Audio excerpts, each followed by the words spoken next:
OFWs left the Philippines for the American dream. But what if that dream is now found in the Philippines? The Philippines' greatest export is its people. Filipinos power key industries worldwide, being the largest exporter of nurses and seafarers. And overseas Filipino workers send back over $33 billion annually, nearly 10% of the country's GDP. Imagine if every 10th store in your town was built entirely by money sent from Filipinos working abroad. That's how big their impact is. Some OFWs make their host countries their new homes. Some return to the Philippines to retire, and others come back after a few years. But why do Filipinos need to leave to find success? And why must families be separated to survive? There's a growing trend of reverse migration. Filipinos, including Filams, Filipino Canadians, and third culture kids from places like the Middle East and Japan are moving back to their motherland. And this signals a very good phenomenon occurring: opportunity in the Philippines. So if better economic opportunities are found in the Philippines, are they accessible to everyone, both foreigners and fellow Pinoys? What's driving the return? True opportunity or forced repatriation? And can the American dream be found instead in the Philippines? I'm Albea, and this is One Down, where we redefine Filipino. A lot of people coming back to the Philippines, a lot. Filipinos have a long history of migration. In 1587, Filipinos were the first recorded Asians to step foot in the Americas, 33 years before the Pilgrims on the Mayflower. More recently, we've seen these waves of migration. The Matinong generation moved to the US in 1903 for agricultural work.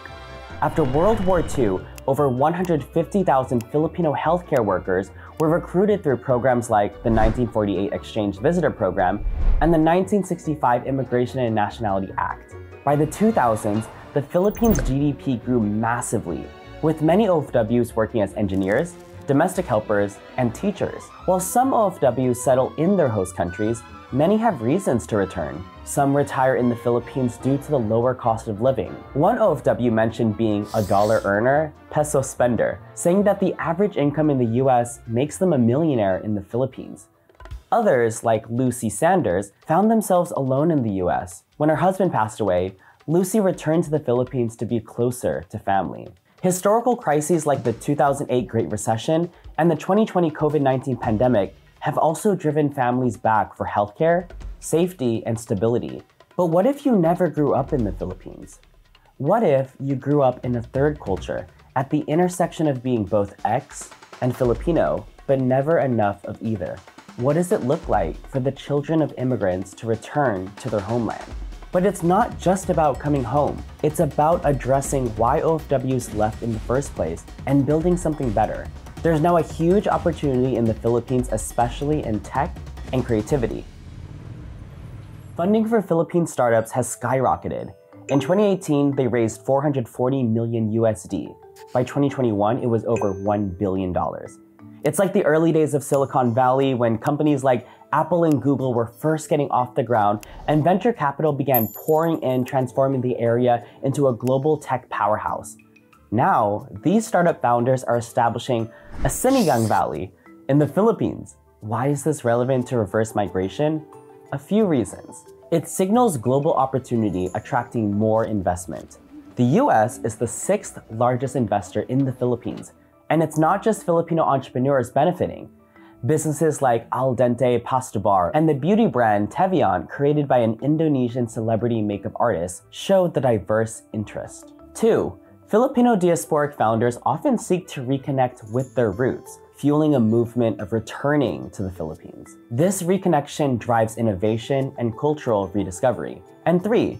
These startups don't just create jobs, they create future founders. Employees from successful startups often go on to build their own businesses, creating more jobs and helping to establish a robust middle class in the Philippines. One of these webs can be seen through Roland and Rexy, and how Kumu has led to the establishment of other companies in the ecosystem. If you're enjoying this video so far, we have to show some love to Illa Manila, one of our partners this month who made this video possible. Founded by Filam Rabin Kabiling, Illa Manila is a streetwear brand that incorporates Filipino culture into its collection. I'm actually wearing one of their upcoming releases, their Borongarag.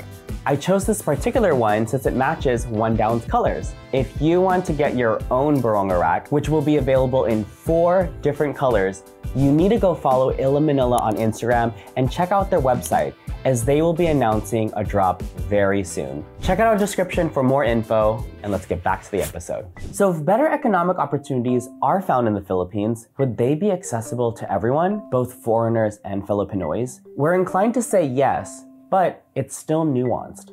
Expats often have the privilege of more resources from a capital perspective, coming from countries where the currency has more purchasing power than the Philippine peso. This incentivizes more expats to do business in and with the Philippines, contributing to job creation. The strongest example of this is the BPO industry, with call centers and outsourcing to the Philippines, serving clients from the US, Europe, Japan, New Zealand, and Australia. To put it in perspective, the Philippines BPO industry contributes nearly $30 billion each year, making up 7.5% of the country's total GDP in 2021. That's like if a single industry in the US generated the combined revenue of Walmart and Nike. An estimated 1.3 million Filipinos were employed in over 1,000 BPO companies in 2019. While expats might have an upper hand from a buying power perspective, Filipinos born and working in the Philippines can also grow incredible businesses that bring immense value to the country. Popular brands like Potato Corner,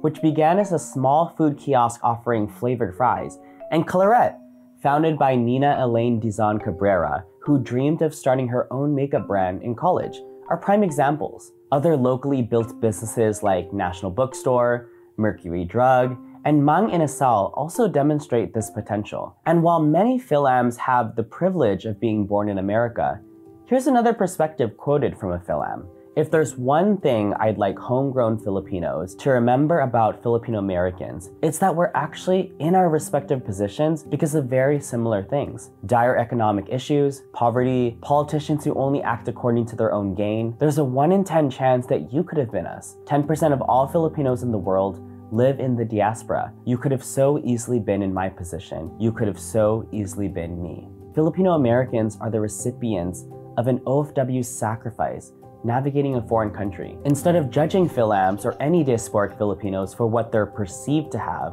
let's accept them for what they wish to bring and reconnect with: Filipino culture and community. America used to be hailed as this land of opportunity.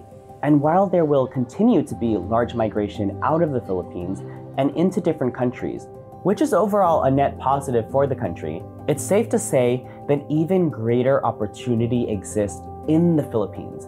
And not just Metro Manila, but especially in the different regions of the Philippines. So we're not looking for the American dream anymore. We want the Filipino dream. And in that dream, if one of us rises, we all rise. Thanks for watching. We are One Down, an independent Filipino media company. We work to make content like this accessible to everyone, but producing it isn't free. If you want to support our mission, please subscribe to our YouTube channel and follow us on Instagram. We call this simple ask our couple code. Your support means everything to us. Thank you, and see you in the next episode.